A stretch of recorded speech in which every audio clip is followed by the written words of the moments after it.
तो बच्चों आज हम बात करेंगे केमिकल बॉन्डिंग की। केमिकल बॉन्डिंग अर्थात रासायनिक बंध क्या है।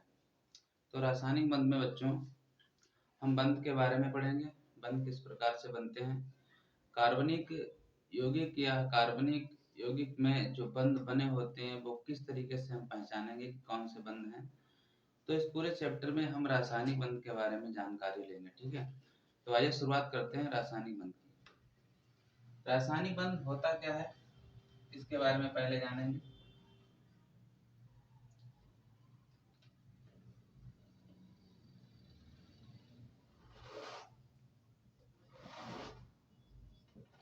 केमिकल बॉन्डिंग है क्या।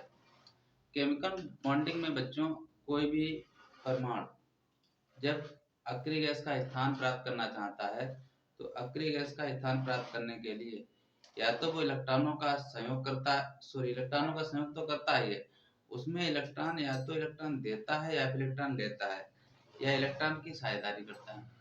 तो तीन प्रकार हो गए, एक तो इलेक्ट्रॉन देना हो गया, दूसरा इलेक्ट्रॉन लेना हो गया और तीसरा जो है वो इलेक्ट्रॉन की साझेदारी हो गई कि आपस में इलेक्ट्रॉन की साझेदारी करेंगे। तो तीन प्रकार में तीन ही प्रकार के बंध का निर्माण होता है। तो यौगिक में किस प्रकार से हम पहचान पाएंगे कि किस प्रकार से बंध का निर्माण होता है, आइए हम आज जानेंगे। बंध तीन प्रकार के होते हैं, जैसे कि आप लोगों ने पढ़ा भी होगा इंटर क्लासेस में। बंध को जनरली हम तीन प्रकार से पढ़ते हैं। नंबर एक आपका होगा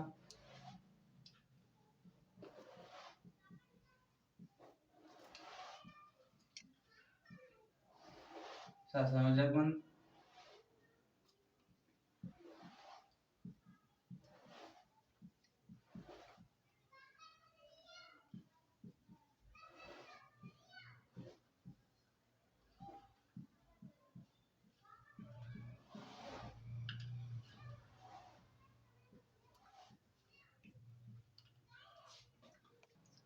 तो बच्चों सबसे पहले हम देखेंगे सहसंयोजक बंध क्या है।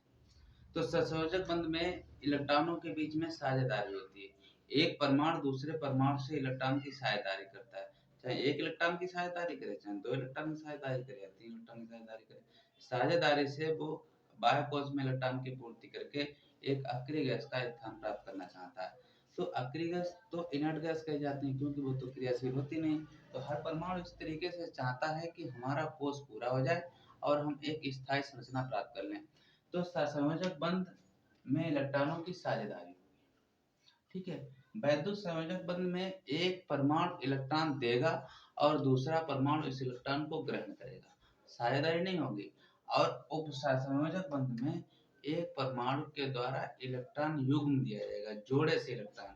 उप सहसंयोजक बंध में सिंगल इलेक्ट्रॉन नहीं दिया जाता है, जोड़े से इलेक्ट्रॉन दिया जाता है। तो तीनों बंधों को हम क्रम से पढ़ेंगे। तो सबसे पहले बच्चों हम सहसंयोजक बंध के बारे में जानेंगे। सहसंयोजक बंध किसे कहते हैं, क्या होता है।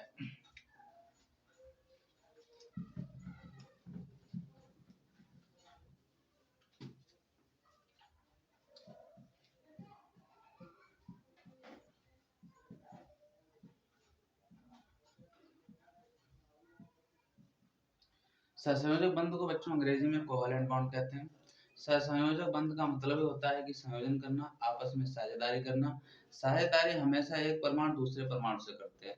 तो साझेदारी बच्चों दो प्रकार की होती है। एक तो कभी कभी साझेदारी समान परमाणुओं के बीच होती है और कभी कभी साझेदारी असमान परमाणुओं के बीच होती है। लेकिन जब समान परमाणुओं के बीच साझेदारी होती है तो उसमें अलग प्रकार का बंध बनता है। देखिए दो प्रकार से संयोजक, एक समान परमाणुओं के बीच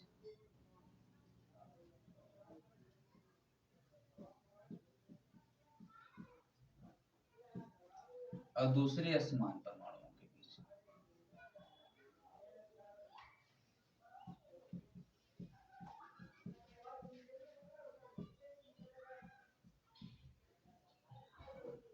दो प्रकार की, एक समान परमाणुओं के बीच और एक असमान परमाणु के बीच साझा होना। जब बच्चों समान परमाणुओं के बीच साझा होता है, जब समान परमाणु के बीच साझा होता है तब एक बंध बनता है। इसे सहसंयोजक बंध तो कहा जाता है, लेकिन ध्रुवीय सहसंयोजक बंध कहा जाता है। नंबर एक, ध्रुवीय सहसंयोजक।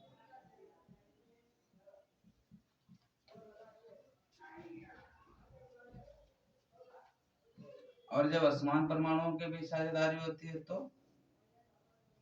अध्रुवीय सहसंयोजक बंध कहलाता है।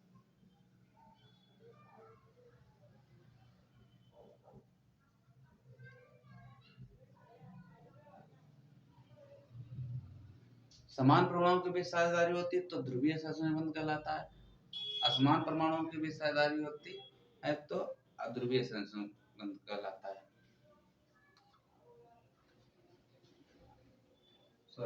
समान परमाणुओं के बीच जब साझेदारी होती है तो बेटा कहलाता है अध्रुवीय सहसंयोजक बंध, और असमान परमाणुओं के बीच जब साझेदारी होती है तो कहलाता है ध्रुवीय सहसंयोजक बंध। आइए ध्रुवीय और अध्रुवीय के बारे में थोड़ा जानते हैं। ध्रुवीय होता क्या है?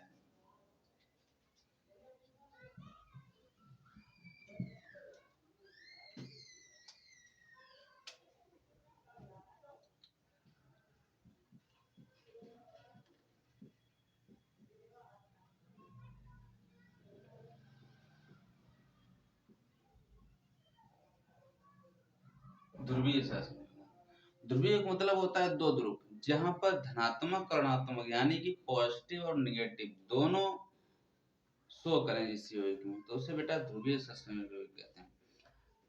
तो इसमें असमान परमाणुओं के बीच इलेक्ट्रॉन की साझेदारी होगी। असमान परमाणु में एक परमाणु ऐसा होगा जिसकी दूसरे परमाणु से विद्युत ऋणात्मकता यानी कि इलेक्ट्रोनेगेटिविटी कम होगी। ऐसे एक हाइड्रोजन आपने ले लिया, दूसरा क्लोरीन ले लिया, दोनों के बीच में इलेक्ट्रॉनों की साझेदारी हुई है। इसकी बाहरी कक्षा में एक इलेक्ट्रॉन था और इसकी बाहरी कक्षा में एक इलेक्ट्रॉन का, दोनों एक एक इलेक्ट्रॉन का साझेदारी हुआ। इसकी भी बाहरी कक्षा में 2 इलेक्ट्रॉन हो गए, इसकी बाहरी कक्षा में 8 इलेक्ट्रॉन हो गए। तो बाहरी कक्षा में 2 इलेक्ट्रॉन और आखिरी कक्षा में 8 इलेक्ट्रॉन।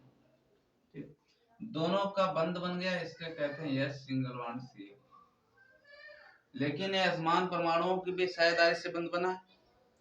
तो जो क्लोरीन परमाणु है इस पर डेंसिटी ऑफ इलेक्ट्रॉन थोड़ा ज्यादा है और इस पर डेंसिटी इलेक्ट्रॉन ऑफ कम है, तो दो ध्रुव बन गए। इलेक्ट्रॉनों के बीच साझेदारी तो हुई है, लेकिन असमान परमाणुओं के बीच साझेदारी होने के कारण क्या हुआ है, एक ध्रुव उत्पन्न हो गया। तो इसे क्या कहते हैं, ध्रुवीय सहसंयोजक। ठीक है, इसके कई एग्जांपल हैं, आप एग्जांपल लिख भी सकते हैं।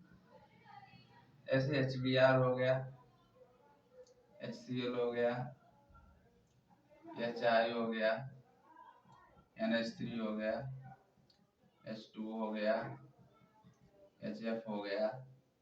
इस तरीके से जब सहसंयोजक बंध, तो एक बात यहाँ पे ध्यान रखिएगा, यहाँ पर कहीं पे धातु संयोग नहीं कर रही है, अर्थात सहसंयोजक बंध में कभी धातुएं भाग नहीं लेती। मेटल भाग नहीं कभी लेगा, कभी मेटल भाग नहीं लेगा, मेटल यूज नहीं होगा।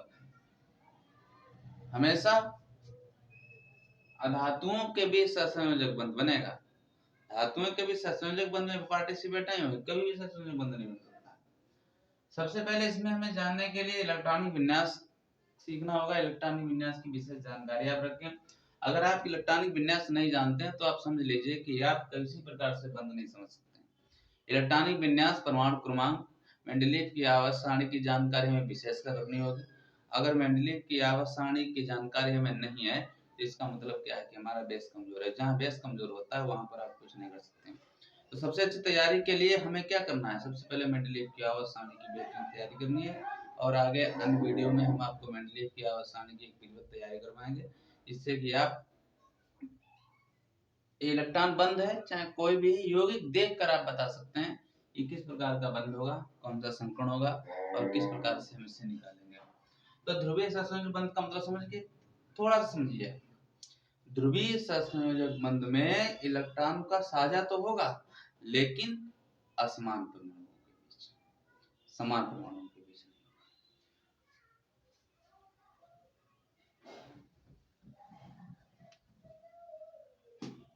दूसरा बेटा है अध्रुवीय।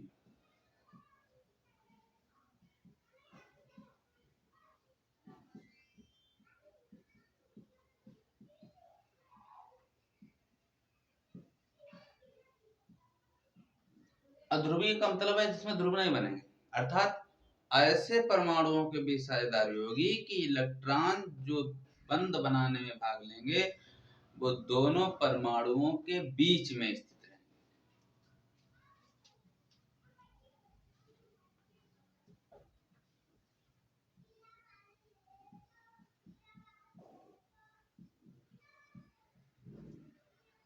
दोनों परमाणुओं के बीच में स्थित है, अर्थात समान परमाणुओं के बीच इलेक्ट्रॉन की साझेदारी होगी तो अध्रुवीय बंध।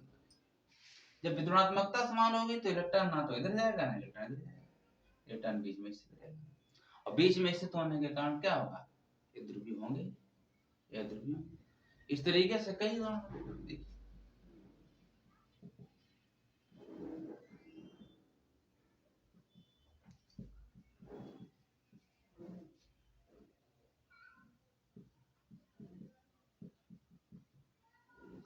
कई ऐसे उदाहरण होंगे आपके सामने।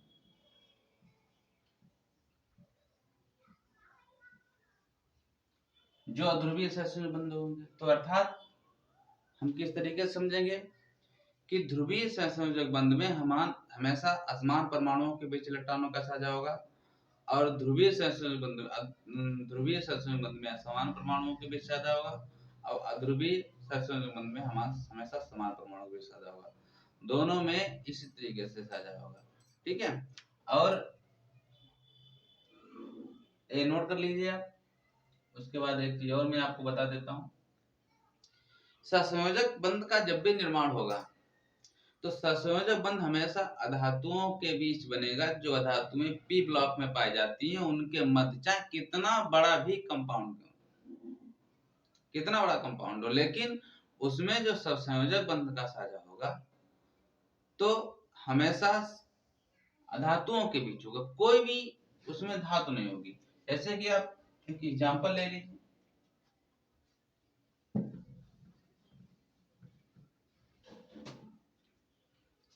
H2SO4 का एग्जांपल ले लीजिए। H2SO4 में अलग अलग अगर इसको देंगे तो हाइड्रोजन, सल्फर, ऑक्सीजन तीनों क्या है, तीनों जो हैं वो ऑक्सीजन, सल्फर, हाइड्रोजन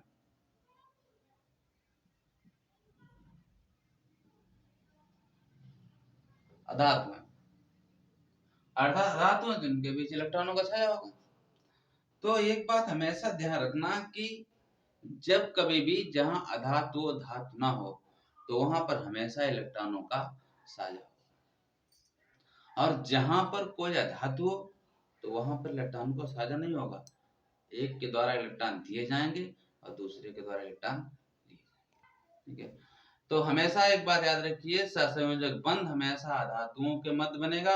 एक अधातु इलेक्ट्रॉन देगी, दूसरा इलेक्ट्रॉन उसे देगी, आपस में साझेदारी होगा और बंध का निर्माण होगा, ठीक है। तो हम अगले वीडियो में बात करेंगे सहसंयोजक बंध कितने प्रकार के होते हैं, फिर वैद्युत संयोजक और सहसंयोजक बंध। जुड़े रहिए आप हमारे साथ और देखिए क्रम से।